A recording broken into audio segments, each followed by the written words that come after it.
ውድ አድማጮቼ ተመልካቾቼ እንዴት ሰነበታችሁ? የዛሬው የትምህርታችን ርዕስ ደግሞ የሚያተኩረው ሳይንሳዊ በሆነ መንገድ የተጠኑትን የቪታሚን ዲ እጥረት ምልክቶችን በተመለከተ ይሆናል። ዛሬ በዓለም ላይ ከግማሽ ፐርሰንት በላይ የሚሆነው የዓለማችን ሕዝብ የቫይታሚን ዲ እጥረት እንዳለበት ተመራማሪዎች ይገልጻሉ። ስለዚህ እነዚያ ምልክት ከታየባቸው ሰዎች ውስጥ የታዩትን ምልክቶች ሳይንሳዊ ምልክቶች፣ በሳይንስ የተደገፉ ምልክቶችን ላቀርብላችሁ ወድጃለሁና ተከታተሉኝ። 60% የሚሆኑት ታካሚዎች የቪታሚን ዲ እጥረት ምልክት የለባቸውም። አንዳንዶቹ ደግሞ መለስተኛ ምልክት አላቸው። 100 እጥረቱ ካለባቸው ሰዎች ውስጥ 85% ድረስ የሚደርሱት ሰዎች የቫይታሚን ዲ እጥረት ያለባቸውና ምልክቱ የሚታይባቸው፣ 60% የሚሆኑት ደግሞ እጥረቱ ያለባቸው ምልክቱ የማይታይባቸው እንደሆኑ ጥናቶች ያሳያሉ።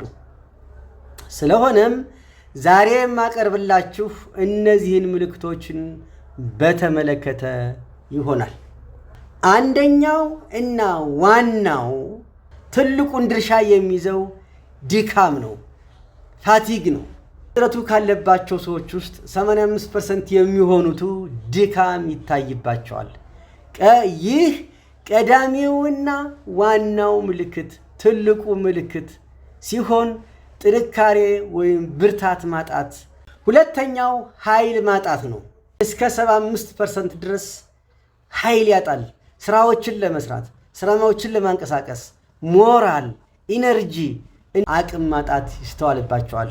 ስራዎችን ለመስራት በትክክል አለመቻል፣ ሞራል የማጣት ወይም ደግሞ ኃይል የማጣት ወይም ስንፍና የማስከተል ሁኔታ የሚታይባቸው ናቸው ማለት ነው። አጠቃላይ የሰውነት ህመም ሶስተኛው ምልክት ነው።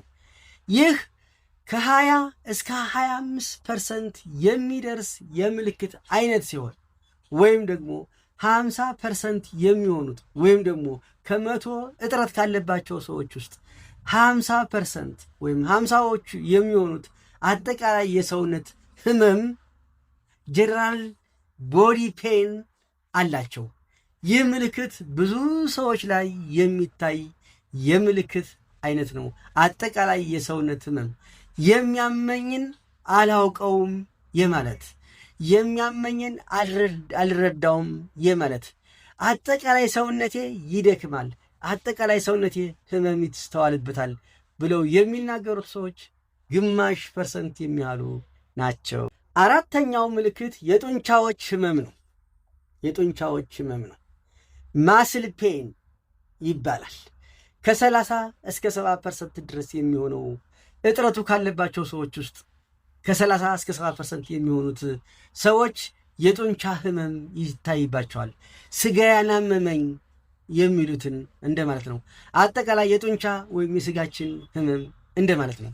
የእግር ጡንቻ፣ የወገብ ጡንቻ እና የትከሻ ጡንቻ፣ እነዚህ ጡንቻዬን አመመኝ ብለው የሚናገሩት ሰዎች እስከ 70% ድረስ የሚደርሱት ናቸው።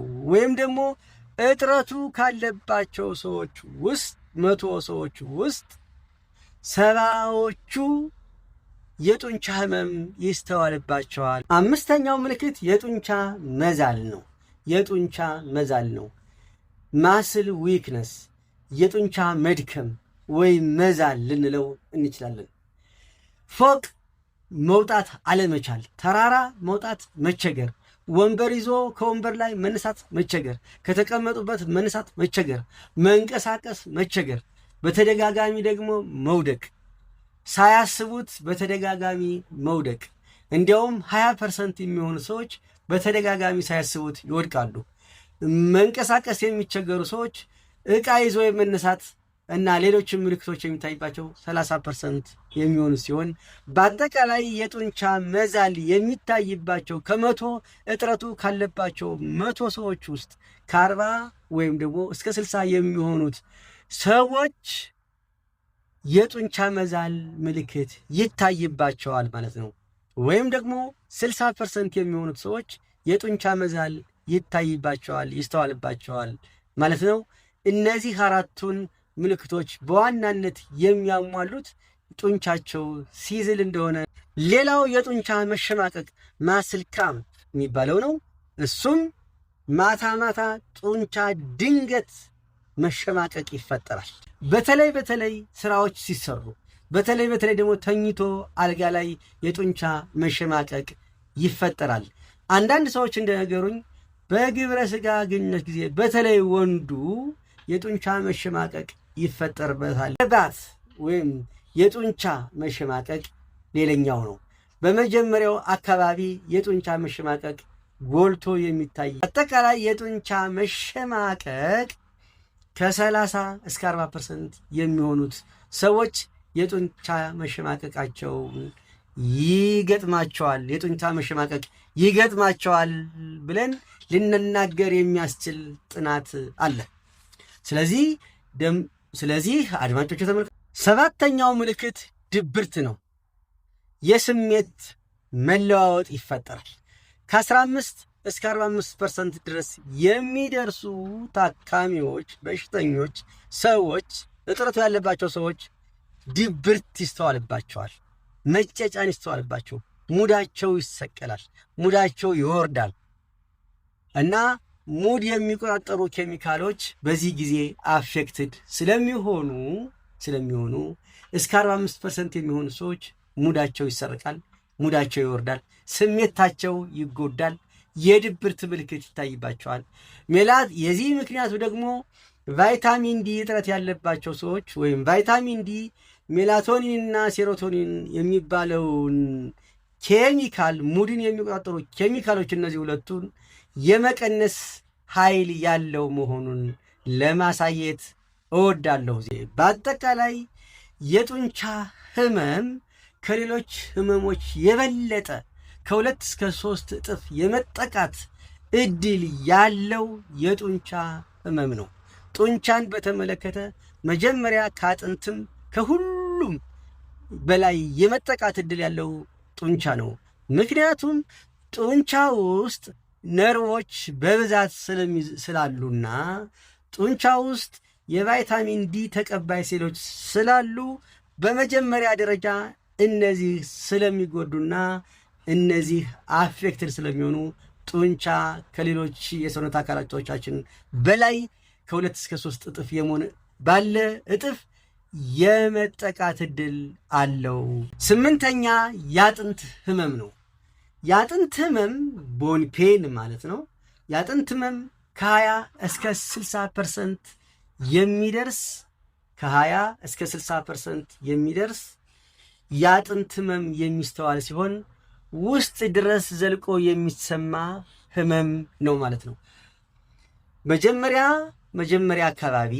መጀመሪያ አካባቢ የሚጠቃው የጡንቻ አካላቶች ሲሆኑ በሁለተኛና በሶስተኛ ደረጃ የሚጠቃው ደግሞ የአጥንት ህመም ነው።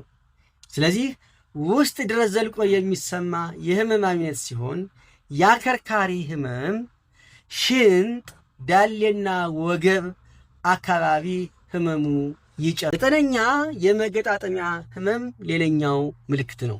ጆይንት ፔን የምንለው ማለት ነው። የመገጣጠሚያ ህመም ይሄ እጥረቱ ካለባቸው 100 ሰዎች ውስጥ 60ዎቹ የሚሆኑት የመገጣጠሚያ ህመም ይታይባቸዋል። ወይም 60% ድረስ የሚደርሱት የመገጣጠሚያ ህመም ይታይባቸዋል። መገጣጠሚያዎች ላይ እጅግ የጎላ ህመም ይስተዋልባቸዋል። የጀርባችን ታችኛው ክፍል በተለይ በጣም የታመመ ይሆናል። የመባቀያ አካባቢ፣ ጉልበት አካባቢ አጥንት የሚገጣጠምበት እና አጥንት የሚያያዝበት አካባቢ ላይ ያለው ቦታ የመገጣጠሚያ ህመም የሚባል ሲሆን ይህ በጉልህ የሚስተዋል የህመም አይነት ነው ወይም ደግሞ ምልክት ነው። 10ኛው የራስ ህመም ነው። ራስን የማመም ነው። ከ10 እስከ 30% ይሆናል የዚህ ድርሻ። እየቆየ ከሆነ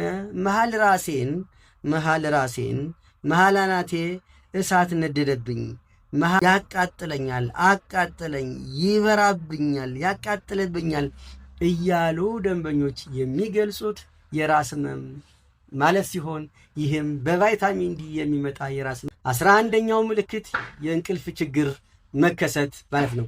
ይህ ምልክት ከ20 እስከ 40% የሚደርስ ሲሆን ንጹህ እንቅልፍ አለመተኛት ዋነኛው ምልክት ነው። ቀን ንቁ አለመሆንና በተኙበት አካባቢ ወንበር ላይ ምናምን አካባቢ ላይ መተኛት፣ እንቅልፍ ማዛል፣ ሽልብ ማለት ይህ አንዱ የቪታሚን ዲ እጥረት እና የምልክት አይነት ሲሆን የእንቅልፍ ችግር ሌሊትም በቂና ንጹህ ጥርት ያለ ድብን ያለ እንቅልፍ አለመተኛት፣ መንቃት፣ በየሰዓቱ እየነቁ ማምሰልሰል ይሄን የተመለከተ የቪታሚን ዲ እጥረት ዋና ምልክት ነው። ይሄም ከመቶ እጥረቱ ካለባቸው ሰዎች ውስጥ 40ዎቹ የሚሆኑት ሰዎች የእንቅልፍ ችግር የሚስተዋልባቸው ናቸው። ሌላው የቁስል ቶሎ አለመድረቅ ነው። ይህ እስከ 25% የሚደርስ ሲሆን ቁስል ቶሎ አለመድረቅ አንደኛው በስኳር አካባቢ የቁስል ቶሎ አለመድረቅ የሚስተዋል ቢሆንም በቫይታሚን ዲ እጥረት ምክንያት የሚመጣ ወይም የመጣ ቁስል ከሆነ ቁስሉ ቶሎ አለመድረቅ ይታይባቸዋል። እነዚህም እጥረቱ ካለባቸው 100 ሰዎች ውስጥና በድንገት የቆሰለ እግር ካላቸው ወይም እጃቸው ላይ ቆሰለ ከሆነ ቁስሉ ቶሎ አለመድረቅ ይስተዋላል። ሩብ የሚሆኑት ሰዎች ማለት ነው የቁስል አለመድረቅ ችግር ይገጥማቸዋል ማለት ነው።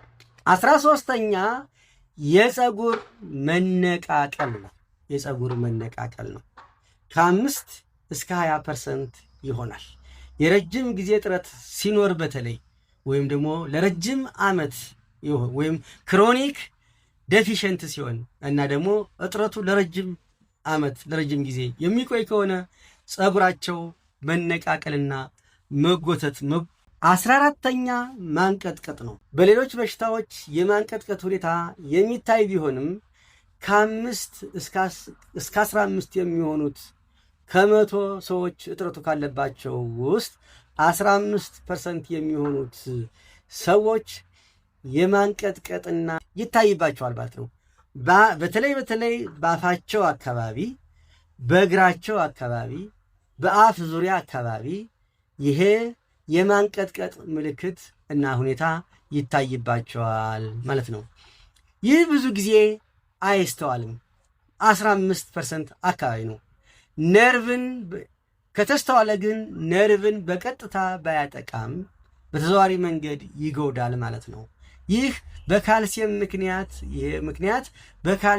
ምክንያት ሲሆን የስሜት መቀነስ፣ ማንቀጥቀጥ፣ የራስ ህመም ሊኖረው ይችላል። የካልሲየም እጥረት፣ የቫይታሚን ዲ እጥረት ያለበት ሰው የካልሲየም እጥረትም በዚያው እንደሚያጋጥመው የታወቀ ቢሆንም ይሄ የካልሲየም ንጥረ ነገር ማነስ የነርቭ ሁኔታዎችን የሚጎዳ በመሆኑ ምክንያት ወይም ደግሞ ለነርቭ ሁኔታዎች አስተዋጽኦ የሚያደርግ በመሆኑ ምክንያት በአፋችን በእግራችን አካባቢ ማንቀጥቀጥ ይፈጠራል። ይህም አንዱ የቪታሚን ዲ እጥረት ምልክት ነው ማለት ነው።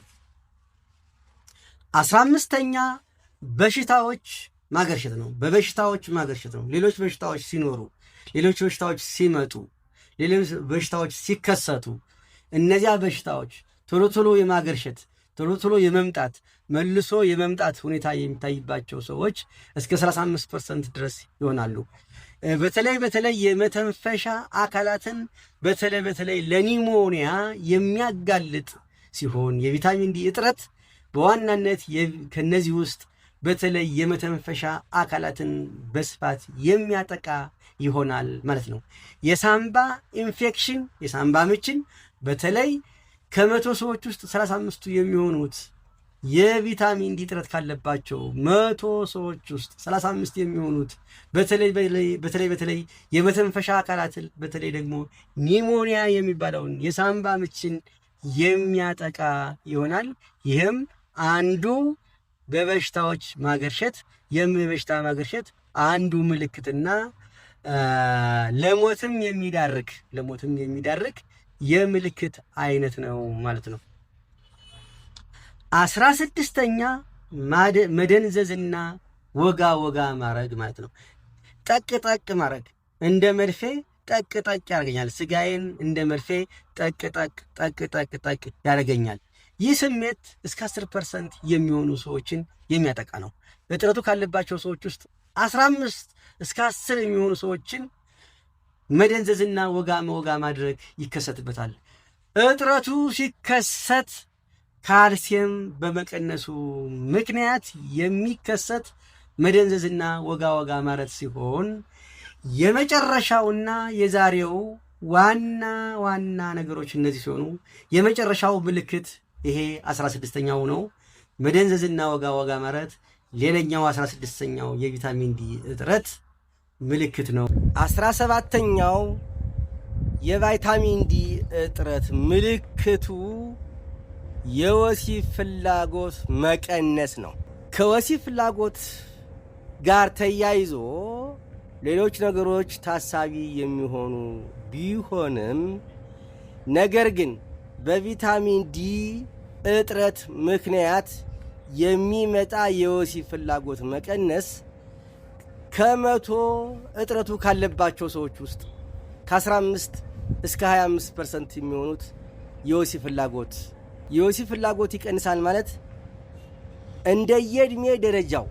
እንደየእድሜ ደረጃችን በተለይ የወንዶቹ እንደየእድሜ ደረጃችን መሰረት ፍሪኮንሲው በሳምንት በቀን በሳምንት በወር እያለ የሚሄደውን ፍላጎቱን መቀነስ ይታይበታል። ይሄ ቁጥርም ከ15 እስከ 25 ይሆናል ማለት ነው። ምክንያቱም ዝቅተኛ የቴስቴስትሮን መኖር አንዱ ምክንያት ነው። የቪታሚን ዲ እጥረት በሚኖርበት ጊዜ ወይም በሚያጋጥምበት ጊዜ የቴስቴስትሮን መጠናችን ዝቅ ይላል፣ ይቀንሳል። ስለዚህ የቴስቴስትሮን መጠን የሚቀንሰው በቪታሚን ዲ እጥረት ምክንያት ነው። ብልት አለመገተር ችግር ነው። የወር አበባ መቆራረጥ ለሴቶች የወር አበባ ጊዜውን አለመጠበቅ፣ መቆራረጥ፣ ቀድሞ መምጣት፣ ዘግይቶ አሳልፎ መምጣት የቪታሚን ዲ እጥረት ምልክት ሊሆኑ ይችላሉ። 18ኛው የቪታሚን ዲ እጥረት ምልክት የአፍና የጥርስ መቦርቦር ነው። ይሄ ከ10 እስከ 20% የሚሆን ድርሻ ያለው ሲሆን የጥርስ መበስበስና መቦርቦርን ያስከትላል። የቪታሚን ዲ እጥረት ሲኖር የድድ ህመም ይኖራል። ማላመጥ እና ማኘክ መቸገር አንዱ። መንጋጋ አካባቢ ያለ አጥንት ደካማ የመሆን ዝንባሌ ያሳያል። የድድ ማበጥና ኢንፌክሽን ወይም ፐስ መያዝ ወይም መግል መያዝ እዚያ አካባቢ ሊከሰት ይችላል በቪታሚን ዲ እጥረት ምክንያት። ሌላው ደግሞ የቪታሚን ዲ እጥረት ምክንያትን ተከትሎ እዚህ አካባቢ የሚከሰት የአፍ ውስጥ የመጥፎ ሽታ መሰማት ይኖራል ማለት ነው የቪታሚን ዲ እጥረት ሲኖር። 19ኛው የቪታሚን ዲ እጥረት ምልክት ከ30 እስከ 40% ድርሻ የሚኖረው የቆዳ መድረቅ ነው። ኩማ አካባቢ ዙሪያውን መሰንጠቅ ይኖራል። ከ30 እስከ 40% ድርሻ የሚኖረው ሲሆን ቆዳው መቀረፍ ሲታከክ ቆዳው መቀረፍ፣ ማሳከክ ሲፈጠር ቆዳው እየተቀረፈ መውጣት፣ እየተቀረፈ የሚወጣው ቆዳ መብነን፣ እየበነነ እንደ ዱቄት መሄድ፣ ቆዳው መሰንጠቅ ይኖራል ማለት ነው። በተለይ በኩማ አካባቢ። 20ኛውና የመጨረሻው የቪታሚን ዲ እጥረት ምልክት የልብና የደም ዝውውር ስርዓት መናጋት ነው፣ መዛባት ነው። ይሄ ከ10 እስከ 30% ድረስ የሚሆን ድርሻ ይኖረዋል። ከመቶ እጥረቱ ካለባቸው ሰዎች ውስጥ እስከ 30% የሚሆኑት ወይም እስከ 30 ሰዎች ድረስ የልብና የደም ዝውውር ስርዓት ችግር የሚታይባቸው ሰዎች እነዚህ ያህል መጠን ይሆናሉ ማለት ነው። አድማጮቼ፣ ተመልካቾቼ ከ1 እስከ 20 ዋና የሚባሉ የቪታሚን ዲ እጥረት ምልክቶች የሆኑትን በዛሬው ቪዲዮ በዚህ አጠቃልዬ አቅርቤላችሁ። ነገር ግን ለምን ጡንቻ የበለጠ ይታመማል? ከሁሉም በበለጠ ከሀያዎቹ ምልክቶች ውስጥ በብዛት የሚጠቃው ጡንቻ ነው። ታዲያ ለምን ጡንቻ የበለጠ ይታመማል የሚለውን ልናየው እንችላለን። ይህ የሚሆንበት ዋናው ምክንያት የቪታሚን ዲ ተቀባይ ሴሎች በጡንቻችን ውስጥ ስላሉ ወዲያው እጥረቱ እንደተከሰተ እነዚያ የቪታሚን ዲ ተቀባይ ሴሎች መጀመሪያውኑ ረሃብ ይሰማቸውና እጥረቱ ይከሰታል። ሁለተኛ የቪታሚን ዲ ስራ በቀጥታ ከጡንቻ ኃይል ጋር ስለሚሳት። ሶስተኛ የጡንቻ ድካም እና ህመም ከአጥንት በፊት ጡንቻን ስለሚያጠቃ በመሆኑ ይሄ የነርቭ ሴሎች።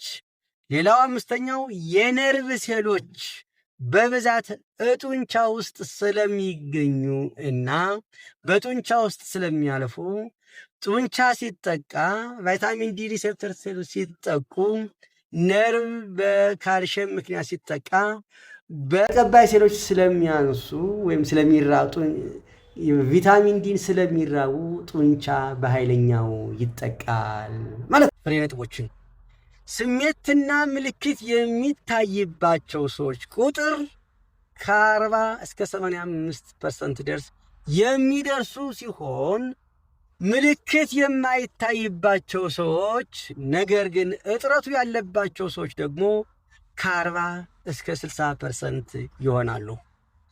ለዚህ ደግሞ የላቦራቶሪ ምርመራ ብቻ ነው እጥረት መኖሩንና አለመኖሩን የሚያረጋግጥልን። አለበለዚያ በክሊኒካል ሳይን ኤንድ ሲምፕተም እጥረት አለ ብሎ መናገር። በቫይታሚን ዲ እጥረት ውስጥ የጡንቻ ምልክቶች ከአጥንት ምልክቶች ይበልጣሉ።